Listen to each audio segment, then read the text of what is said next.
Бюджеты, социальная политика Гагарского района, на что тратят деньги района и кому будут оказывать финансовую помощь в 2023 году. Об этом подробнее будем говорить с заместителем главы Гагарского района Ханной Гунба. Она сегодня у нас в студии. Ханна Владимировна, приветствую. Добрый день. Спасибо, что нашли время приехать к нам. Наверное, начнем разговор с бюджета Гагарского района.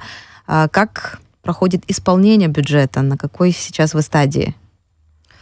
Ну, как известно, и об этом ранее тоже неоднократно говорилось, за последние годы мы можем наблюдать значительное увеличение доходной части бюджета Гагарского района. В 2022 году за счет активного увеличения бюджета, за счет налоговых поступлений при плановых показателях 920 миллионов рублей, фактические поступления в консолидированный бюджет составило более 1 миллиарда рублей. Такие показатели, положительная динамика налоговых поступлений в бюджет Гагарского района позволяют администрации Гагарского района решать много насущных проблем, много текущих вопросов.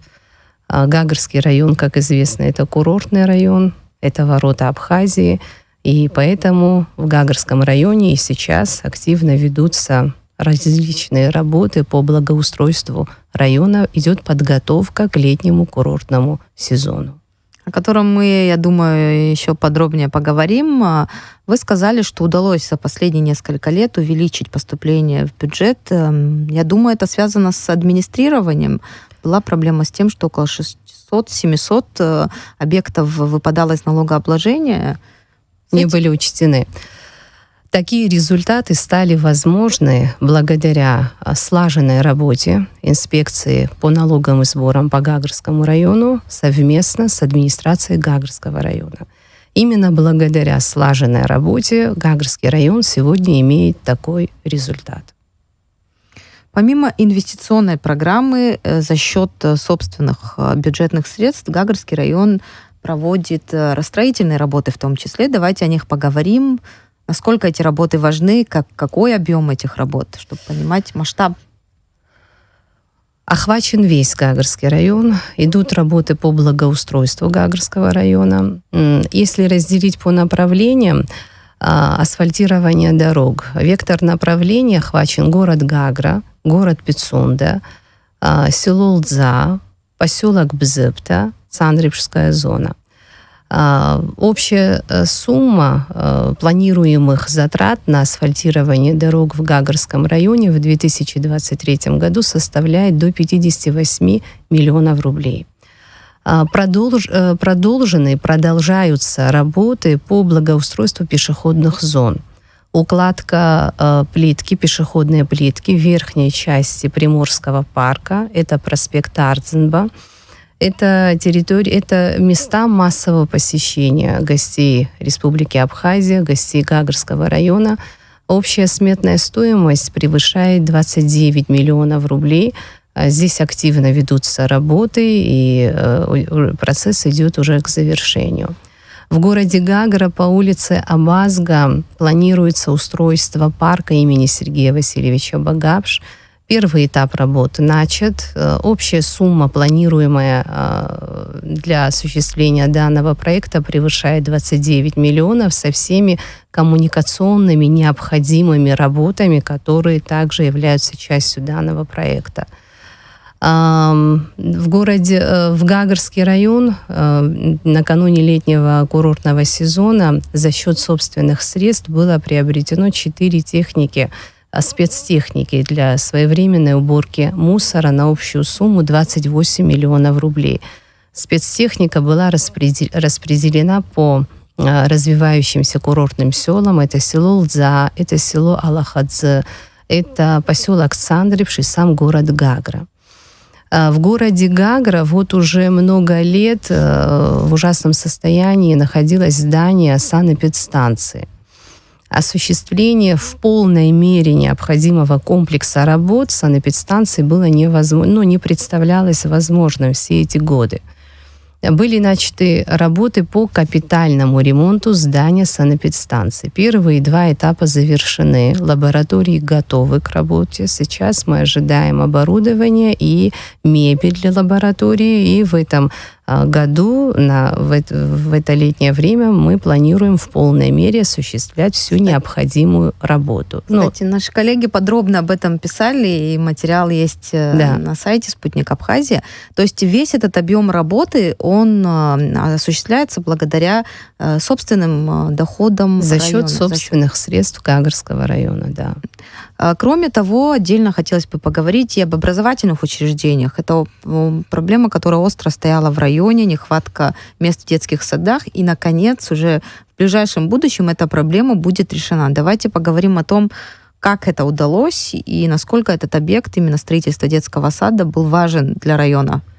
Именно так. В Гагарском районе 18 школ и 6 дошкольных образовательных учреждений. Я думаю, что все знают о том, что уже много лет город Гагра остро испытывает дефицит мест в дошкольные учреждения. Мы с этим сталкиваемся ежегодно. Открытие нового детского сада – это одна из главных задач руководства района, которая сегодня уже на этапе осуществления. Идет ремонт здания бывшего детского садика. Здесь идет также капитальное строительство, пристройка к данному зданию. Это актовый зал и кухня для строящегося садика. Данный детский сад после введения в эксплуатацию сможет принять до 100 детей города Гагра. Безусловно, переоценить важность этого мероприятия весьма сложно. Жители города Гагра с нетерпением ждут открытия данного детского сада.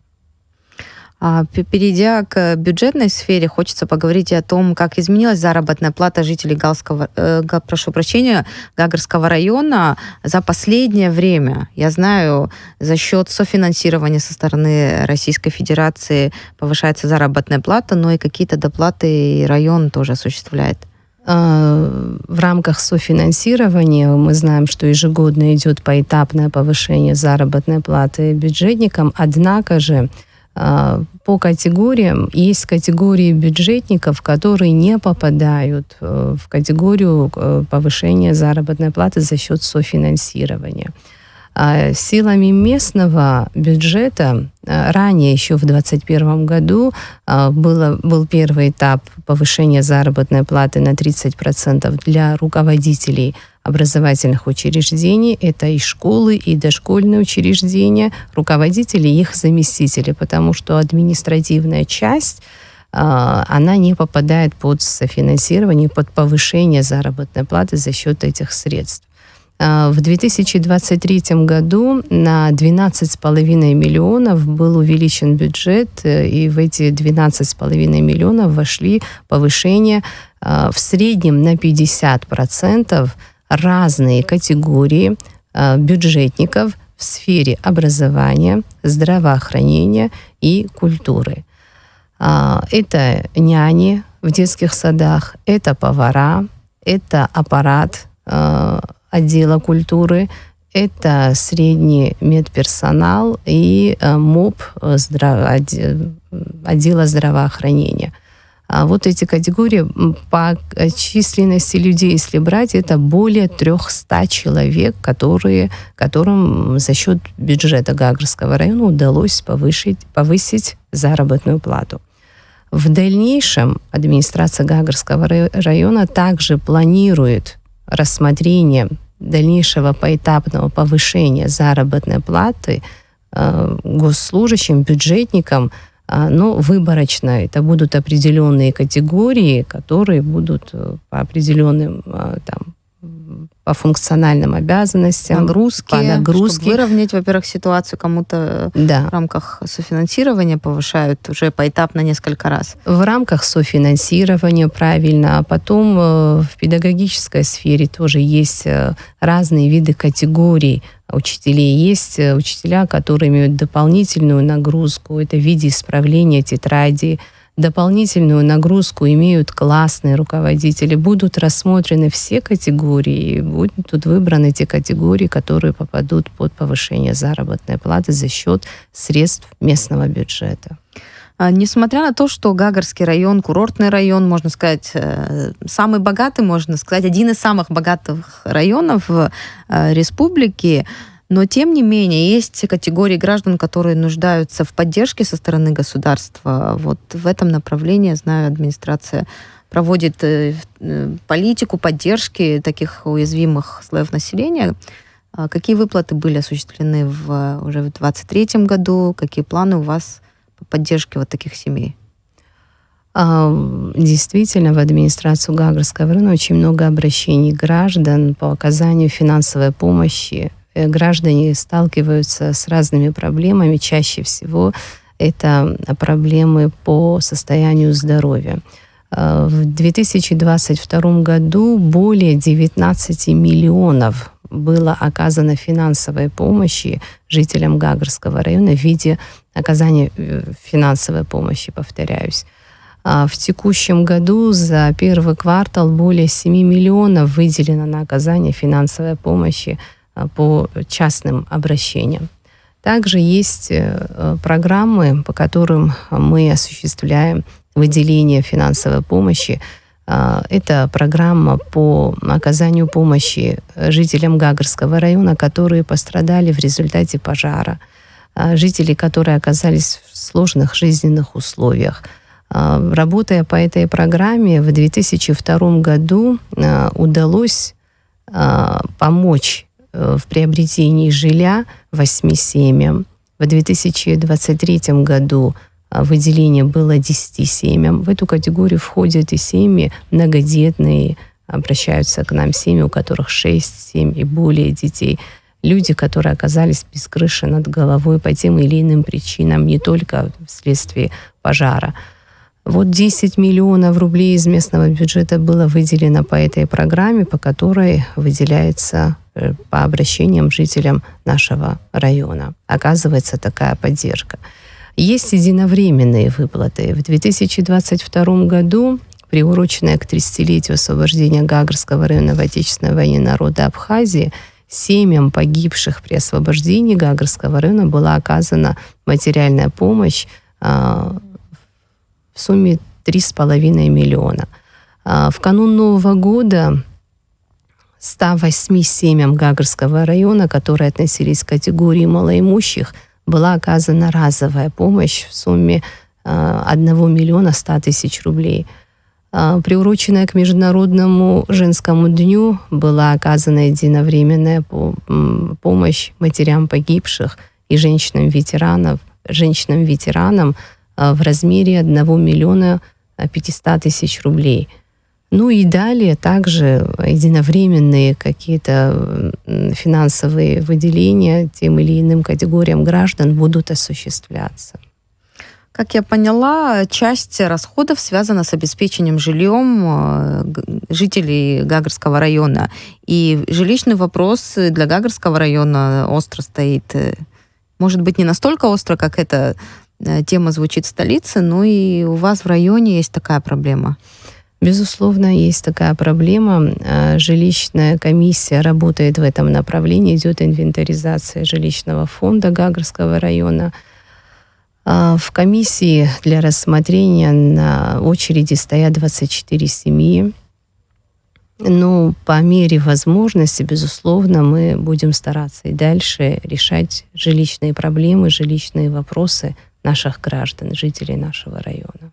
То есть это очередники, которые вот этот... накопительные, да, это вот много лет уже... На протяжении долгих лет, да.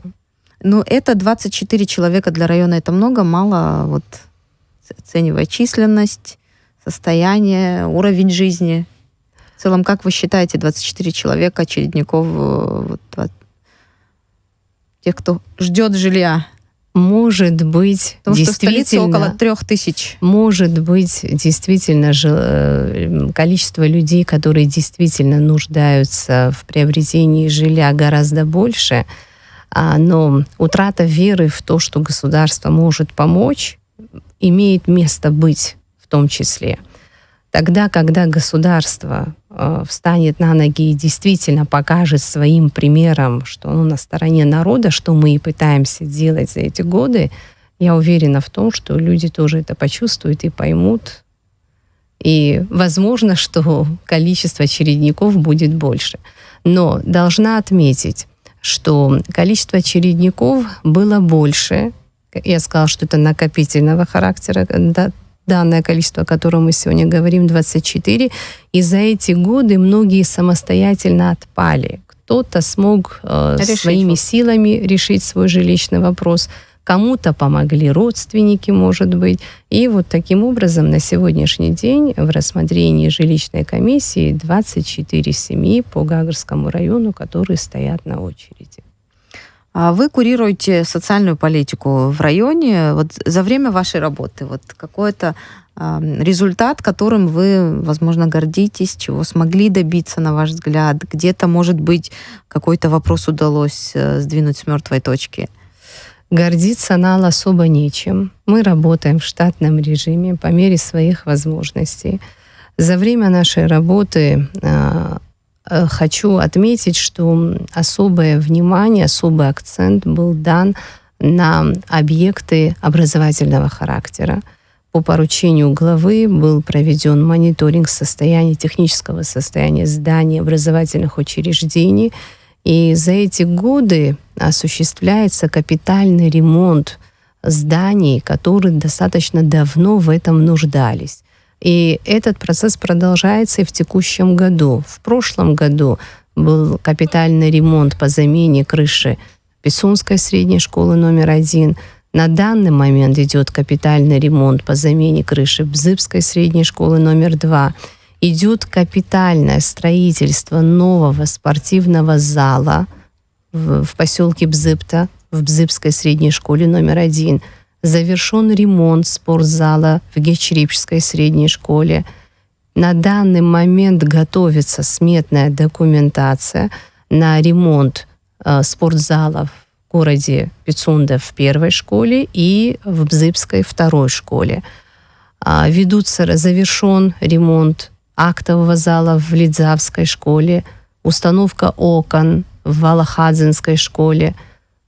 В общем-то, к школам мы стараемся подходить. На данный момент идет формирование заказа на приобретение комплектов парт для образовательных учреждений Гагарского района.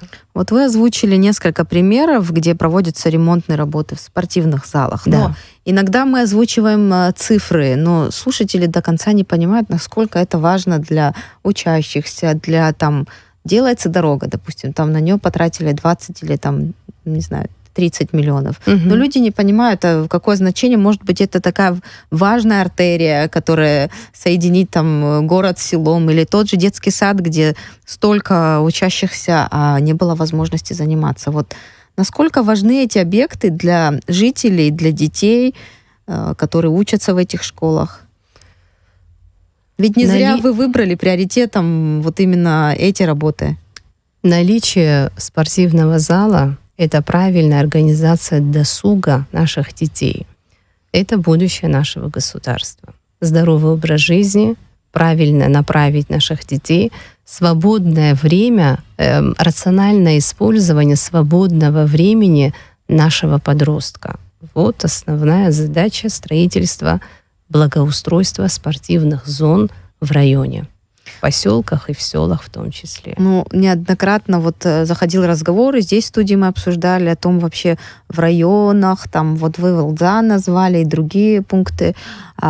Укрупнить нужно школы, зачем вкладывать, допустим, где-то в селах что-то строить, тратить на это деньги, не лучше ли в городе какой-то один большой, мощный какой-то, не знаю, спортивный. Это про школы говорят, но в том числе и это можно применить и к центрам. Вот зачем, допустим, тратить? На ваш взгляд, нужно ли все-таки сохранять то, что есть у нас?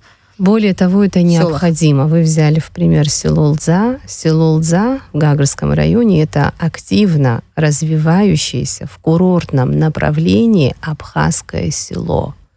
Объединяющим для этого села является именно абхазская школа, которой мы уделяем внимание и далее планируем больше уделять внимание, создать в этой школе все условия для того, чтобы жители села не имели желания увозить своих детей в городские школы.